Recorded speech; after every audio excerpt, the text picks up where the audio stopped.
Friends, ನಮಸ್ಕಾರ and welcome back to my channel. ಕೇವಲ 10 ನಿಮಿಷದಲ್ಲಿ ಹೋಟೆಲ್ಗಿಂತಲೂ ಸೂಪರ್ ಆಗಿರುವಂಥ ಮೆದು ಪೂರಿಯನ್ನು ಮನೆಯಲ್ಲೇ ಮಾಡ್ಕೋಬೇಕಾ? ಪೂರಿ ರೊಟ್ಟಿ ಥರ ಗಟ್ಟಿಯಾಗಿರಬಾರ್ದಾ? ಪರ್ಫೆಕ್ಟ್ ಆಗಿರೋ ಪೂರಿ ರೆಸಿಪಿಯನ್ನು ಮಾಡಬೇಕಾ? ಹಾಗಾದರೆ ನನ್ನ ಈ ವಿಡಿಯೋವನ್ನು ಸ್ಕಿಪ್ ಮಾಡದೆ ನೋಡಿ.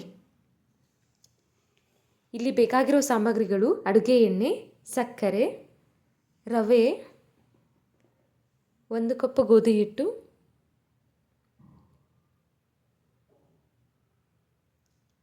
ಉಪ್ಪು. ಇಲ್ಲಿ ನಾನು ಮೊದಲಿಗೆ 1 ಕಪ್ ಗೋಧಿ ಹಿಟ್ಟನ್ನು ತಗೋತಿದ್ದೀನಿ. ನೀವು ಕೂಡ ಒಳ್ಳೆ ಕ್ವಾಲಿಟಿ ಇರೋ ಗೋಧಿ ಹಿಟ್ಟನ್ನೇ ತಗೊಳ್ಳಿ. ನಾನಿಲ್ಲಿ ಆಶೀರ್ವಾದ ಗೋಧಿ ಹಿಟ್ಟನ್ನು ಯೂಸ್ ಮಾಡ್ತಾ ಇದ್ದೀನಿ. ಹಾಗೆ ಇದಕ್ಕೆ 2 ಟೇಬಲ್ ಸ್ಪೂನ್ ರವೆನ ಆ್ಯಡ್ ಮಾಡ್ಕೋತಾ ಇದ್ದೀನಿ. ಅಂದರೆ ಸಣ್ಣ ಉಪ್ಪಿಟ್ಟಿನ ರವೆ ಅಂತಾರಲ್ಲ ಅದು.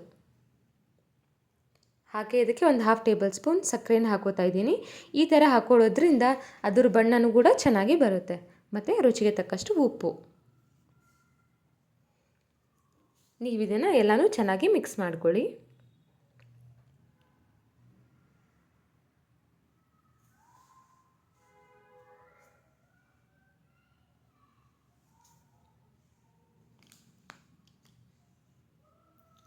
ಇಲ್ಲಿ ನಾನು ಎಣ್ಣೆನ ಕಾಯೋದಕ್ಕಿಟ್ಟಿದ್ದೀನಿ. ಇದರಿಂದ ಎಣ್ಣೆ ಸರಿಯಾಗಿ ಕಾದ್ಮೇಲೆ 1 ಟೇಬಲ್ ಸ್ಪೂನ್ ಆಯಿಲ್ನ ತೊಗೊಂಡು ಆ ಹಿಟ್ಟಿಗೆ ಹಾಕೋತೀನಿ.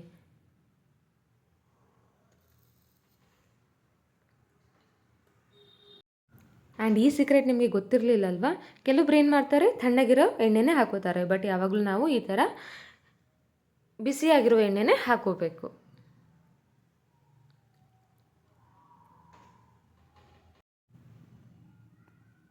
ಇವಾಗ ನಾನಿಲ್ಲಿ ಬಿಸಿ ಎಣ್ಣೆ ಹಾಕ್ಕೊಂಡಿದ್ದೀನಿ ಅಂತೇಳಿ ಸ್ಪೂನಿಂದೆಲ್ಲ ಮಿಕ್ಸ್ ಮಾಡ್ಕೋತಾ ಇದ್ದೀನಿ.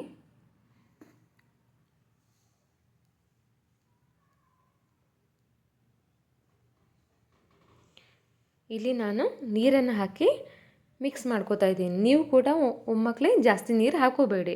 ಸ್ವಲ್ಪ ಸ್ವಲ್ಪ ನೀರು ಹಾಕಿ ಹಿಟ್ಟಿನ ಹದ ನೋಡ್ಕೊಳ್ಳಿ. ಆಮೇಲೆ ನೀರು ಹಾಕಿ ಮಿಕ್ಸ್ ಮಾಡ್ಕೊಳ್ಳಿ. ಓಕೆನಾ?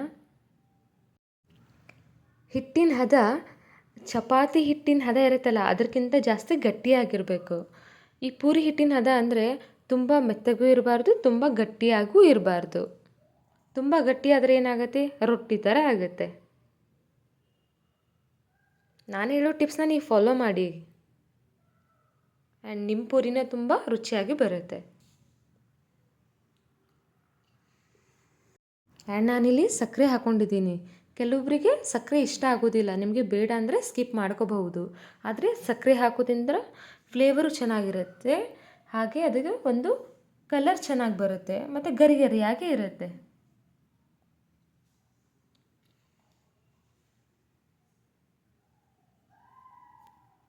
ಆ್ಯಂಡ್ ರವೆ ಹಾಕೊಳ್ಳೋದ್ರಿಂದ ಗರಿ ಗರಿಯಾಗೂ ಬರುತ್ತೆ, ಹಾಗೆ ಕ್ರಿಸ್ಪಿ ಕೂಡ ಇರುತ್ತೆ. ಚೆನ್ನಾಗಿ ಹಿಟ್ಟನ್ನು ನಾದ್ಕೊಳ್ಳಿ.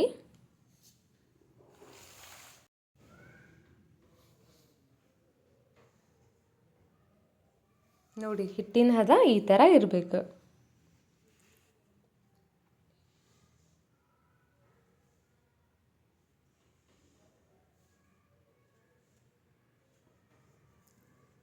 ಇದಕ್ಕೆ ನಾವು ಇವಾಗ ಒಂದು ಸ್ವಲ್ಪ ಎಣ್ಣೆ ಹಾಕಿ 10 ಮಿನಿಟ್ಸ್ ರೆಸ್ಟ್ ಮಾಡೋದಕ್ಕೆ ಬಿಡೋಣ.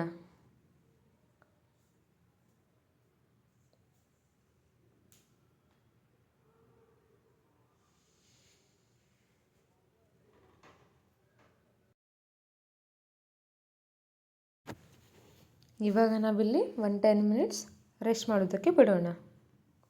ಅಂದರೆ ಹಿಟ್ಟು ಕೂಡ ಚೆನ್ನಾಗಿ ನೆನೆಯುತ್ತೆ, ಪೂರಿನೂ ಕೂಡ ಸಾಫ್ಟಾಗಿ ಗರಿ ಗರಿಯಾಗಿ ಬರುತ್ತೆ. ನೋಡಿ, 10 ಮಿನಿಟ್ಸ್ ಆಯಿತು. ಇವಾಗ ನಾವಿಲ್ಲಿ ಉರುಳಿಯನ್ನು ಮಾಡ್ಕೊಳ್ಳೋಣ.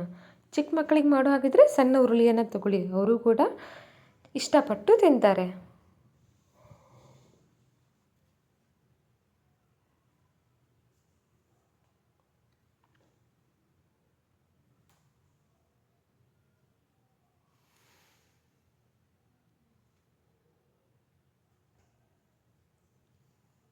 ಇಲ್ಲಿ ನಾನು ಒಣ ಹಿಟ್ಟು ಹಚ್ಚಿ ಅದನ್ನು ಲಟ್ಟಿಸ್ಕೊತಾ ಇದ್ದೀನಿ.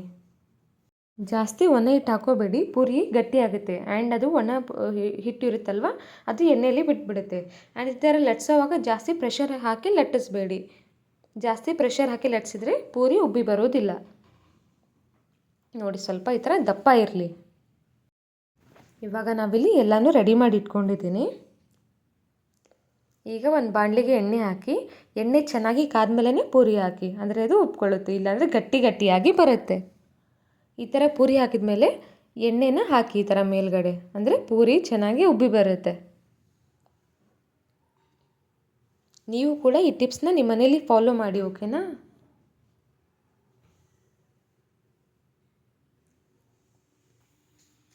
ಈ ಥರನ ಮಾಡಿ ಎಲ್ಲ ಪೂರಿನೂ ಕರ್ಕೊಳ್ಳಿ. ಈಗ ನೋಡಿ ನಮ್ಮ ಪೂರಿ ರೆಡಿ ಆಗಿದೆ. ಈ ಥರ ಪೂರಿ ಮಾಡಿದಾಗ ನೀವು ಇದನ್ನು ಚಟ್ನಿ ಜೊತೆ ಆದರೂ ಸವಿಬೋದು, ಸಾಗು ಜೊತೆ ಆದರೂ ತಿನ್ಬೋದು, ಇಲ್ಲಾಂದರೆ ಯಾವುದು ಗ್ರೇವಿ ಜೊತೆ ಕೂಡ ಸಖತ್ತಾಗಿರುತ್ತೆ. ಕೂಡ ನಿಮ್ಮ ಮನೆಯಲ್ಲಿ ಮಾಡಿ ನೋಡಿ, ಹಾಗೆ ನಿಮ್ಮ ಅಭಿಪ್ರಾಯವನ್ನು ಕಮೆಂಟ್ ಮೂಲಕ ನನಗೆ ತಿಳಿಸಿ. ಆ್ಯಂಡ್ ನಿಮಗೆ ಏನಾದರೂ ಈ ವಿಡಿಯೋ ಇಷ್ಟ ಆಗಿದ್ದರೆ ನೀವು ಮಾತ್ರ ನೋಡೋದಲ್ಲ, ಬೇರೆಯವ್ರಿಗೂ ಶೇರ್ ಮಾಡೋದನ್ನು ಮಾತ್ರ ಮರಿಬೇಡಿ. ಆ್ಯಂಡ್ ಫಸ್ಟ್ ಟೈಮ್ ಯಾರಾದರೂ ನನ್ನ ಚಾನಲ್ನ ನೋಡ್ತಾ ಇದ್ದರೆ ಸಬ್ಸ್ಕ್ರೈಬ್ ಮಾಡ್ಕೊಳ್ಳಿ. ಆ್ಯಂಡ್ ಲೈಕ್ ಶೇರ್ ಮಾಡೋದನ್ನು ಮಾತ್ರ ಮರಿಬೇಡಿ. ನಿಮಗೆ ಯಾವುದಾದ್ರೂ ರೆಸಿಪಿ ಬೇಕಾಗಿದ್ದರೆ ಕಮೆಂಟ್ ಮೂಲಕ ನನಗೆ ತಿಳಿಸಿ. ಹಾಗೆ ನಿಮ್ಮ ಪೂರಿ ರೆಸಿಪಿ ನಿಮ್ಮ ಮನೇಲಿ ಹೇಗಿತ್ತು ಅಂತ ಅದನ್ನು ಕೂಡ ತಿಳಿಸಿ, ಓಕೆನಾ? ನೋಡಿದ್ದಕ್ಕೆ ಧನ್ಯವಾದಗಳು.